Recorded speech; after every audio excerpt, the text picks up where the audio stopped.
Network. Our final school featured today is Southwest Baptist University. After being picked to finish 5th last year in the preseason poll, the Bearcats earned a share of the GLVC championship in a bid in the NCAA Division II playoffs with a 7-1 record and a 10-2 mark overall. In the GLVC preseason poll just released, the coaches have picked SBU to finish first once again. Head coach Robert Clardy, the reigning GLVC Coach of the Year, joins us today alongside senior wideout Kendrick Payne and senior defensive end Julian Shade. Gentlemen, congratulations on the preseason poll nod. Welcome to the GLVC kickoff. And, Coach, let's get some thoughts on the 2017 season.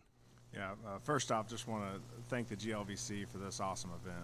Our players love this, and we have a lot of fun with it, and we get to meet the other players and get to visit with all the other head coaches. It's just an awesome event, and a lot of excitement going into this season. We had a great year last year. The team, had a lot of success and a lot to build on, that's for sure. They set a new standard for us that we need to go out and try and be better than we were last year. That's our goal, and to continue to improve. So, the football program's obviously excited, but there's also a lot of excitement in our athletic department, our campus, and then also in our Bolivar community.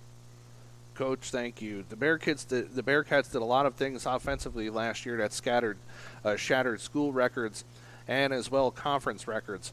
After a year after earning GLVC Freshman of the Year accolades, quarterback TJ Edwards became the youngest offensive GLVC Player of the Year in league history, as well as first unanimous selection last year. Couple that with the talented receiver sitting next to you in the passing game intact, while Edwards is mobile, there's a significant amount of yardage in the backfield that is not there this year. Give us a preview of your offense. Offensively, we got a lot of players returning, like you said, a lot of guys, and the biggest thing with TJ is him growing in our offense year to year and maturing, not just as a football player, but as a person as well, and becoming more of a leader on that offense. And the players know that every time we step on the field that no matter what adversity we hit, he's going to be a guy that's going to lead us. And we don't ask TJ to do too much. He's got the athletic ability to make every play, but he's got a lot of playmakers around him. At wide receiver core, we return every single one of the receivers from last year. So we just asked him to make the right decision, make good decisions, and get the ball in the playmakers' hands. And like you mentioned with the running back position, we've got a lot of young guys that are going to step in and compete for that position, and it really opens it up to where they offer different things. We have guys that can just do multiple things for our offense and kind of give us more options. And then up front, really looking forward to what our offensive line is going to do this season. Offensive line had a great year last year, one of the best years I've ever seen our offensive line have in our time here. And we got a lot of returners, but we've also got a lot of young guys that we've brought up, and Coach Vitale does an awesome job with those guys, making sure they're prepared and doing everything we can to make sure they're successful on Saturday. Kendrick, you were here last year at the kickoff, and you talked about chemistry that you developed with the quarterback TJ Edwards. Then he goes off and he's named the GLVC Offensive Player of the Year, but your 1,075 yards and 13 touchdowns helped get him there. Then helped you get to the first team all GLVC honors. Talk about being such a powerful offense last year and the things that you're hoping to carry over this year. One of the biggest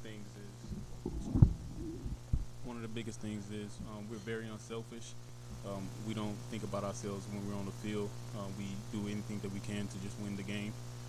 Stats and everything and polls and everything come out after, and it's more of a just we want to build that chemistry in any way that we can get in the end zone as an offense. That's what we try to do. Stops play by play. We do anything that we can for each other. Thank you. Coach, 7 starters returned for you on the defensive side of the football.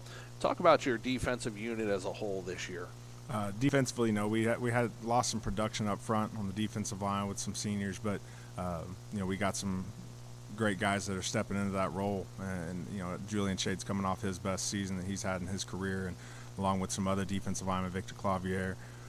So a lot of guys that are just going to step into those roles, and we did all we could in recruiting to try and add depth at that position as well as secondary. We got a veteran linebacker core that we trust is going to lead that defense and get everybody lined up, and Coach Klund does a great job with that secondary too, making sure that they're going to put guys in the right position and kind of control the defense from the back end. And, we've got some guys, returners at the corner position as well, that are going to come in and compete. That, we had a great spring with, moving some guys over to play some defense or different positions. And, it's a lot of playmakers. Coach Glenn's attack style defense. He's gonna put the pressure on offenses. We don't want to stand back and we want to dictate the tempo of the game as a defense.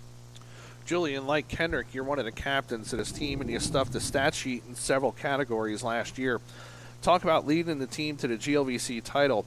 And when you first came to SBU and came into the league, you guys were 1-7. You finished 7-1 last year. You go to the playoffs after being picked to finish 5th last year. It seems like this team believed in itself, staying motivated throughout. Now, what are the expectations this year after winning the title? And talk about the team's mindset. The team's mindset is more so just to stay in focus, focusing on what we have in place and what we're building here at SBU. A lot of teams would like to focus on things outside of what the pressures that they put on the team, but we like to stay focused in what we're building here. Just looking forward, and just we're as going into a game, it's more so what playing against ourselves and playing to our standard, and not trying to come down to who we're playing against. So just staying focused on us into the next season. Coach, your offense was there last year. Your defense was there as well. Special teams is always big. Talk about it some. Yeah, it's huge for us, and it's it's a third of the football game, and we've got to win that. We've got to win that area as well. And we graduated probably the best punter we've ever had in our school. That was a huge game changer for us. That could change the field position at any time. But we've also got 2 returning guys that did all of our kicking duties last year as kicker and field goal. And we're leaning on those guys to kind of step into that role. And we've got some veterans there. We've got some guys that have won us games with field goals, towards the end of games, when the pressure's on, that they can get it done. They've proven that, and the team trusts them that they're going to get it done. And, special teams is very important to us. Obviously there's certain areas we need to do better at. The punt team, we need to be better this year, but we had a great spring, great preparation for this upcoming season. We feel very confident that we're going to be able to go in and win that third. Coach, finally, you open up your season at Eastern New Mexico, a team you beat at home last year, and a high-scoring tilt. 3 of your first 4 GLVC games this year are on the road, including UIndy, McHenry, and Truman. The latter part is the Division II showcase game on ESPN3. Then you return to Truman a month later for a non-con scheduled game. Talk a little bit about your schedule for 2017. Yeah, with the departure of St. Joseph, it kind of created some issues for us in scheduling-wise with our bye week. And, we did have to add Truman State. Coach Nesbitt was nice enough to let us go there twice to Kirksville this year. But, obviously, we're looking at Eastern New Mexico. They've been our focus all along, and our trip down to Portales on August 31st. And, it was a tough game last year. A lot of points. It was a track meet. They were running triple option. We were throwing it every play, and, a lot of yards. And so we're expecting that same type of atmosphere this year, and it's going to be a tough environment. They had a stadium that they unveiled last year. And there's going to be a lot of excitement for their home game. It's a night game. So we're looking forward to that one, and we're not really looking past that one. But the conference schedule, it's the most balanced we've ever seen it when it comes to, competition. We know every single week we're going to get somebody's best shot, and we got to show up. We can't, take a week off. We can't take a play off. Everybody's going to be ready to play every single week. And, there's great coaches in this conference and great players that are going to make sure everybody's ready to compete. Coach Kendrick and Julian, thanks so much for joining us today on GLVC Sports Network, and best of luck this season.